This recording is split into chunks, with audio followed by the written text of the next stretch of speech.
I started flying lessons while I was in school up at Gill Airport, which was just north of Chestertown. It was renamed Sheeler Field following Gill Airport. But Walker Eliason was my instructor. The Eliason family is a proud Kent County family, and he was a very good instructor. And I enjoyed flying with him, learning how to fly.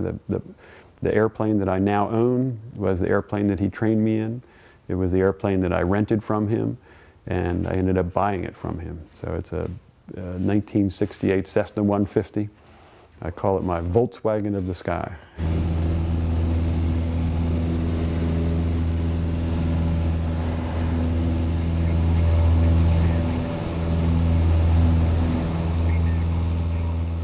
Photography-wise, I started working for Michael Bourne, who was doing an architectural history survey of Kent County at the time. I did all his darkroom work, developing film, making prints. So that's where my interest in photography started. At the same time, I was starting to fly, so I started taking a camera up in the air, and that's where, you know, developed from there.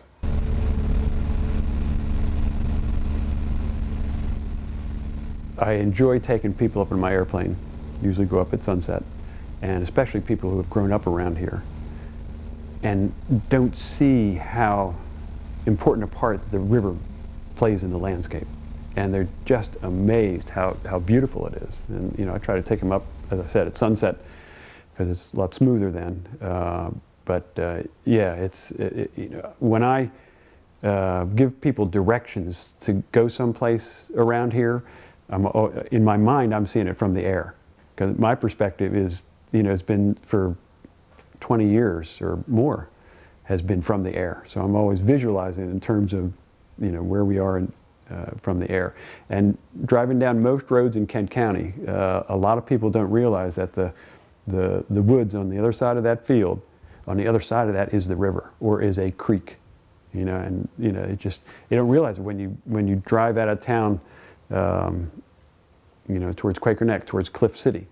You know, a lot of people don't know how close the river is or how close a creek is. Becky Brown Creek or, you know, Phillip Creek is, you know, right on the other side of those trees. And I think that's where a lot of people, you know, don't see the interconnection between the water and the landscape. And I've, you know, enjoyed over the years capturing that. I've taken thousands and thousands of photographs just to, you know, come up with a handful of ones that really, you know, find that vision, I guess, that I subconsciously have. You know, I like to go up in the air late in the afternoon, sun's going down, long shadows, the air is calmed down, it's not bumpy at all, and just see some of the beautiful patterns, abstracts in a lot of ways, of the land use or, you know, interaction between man and nature.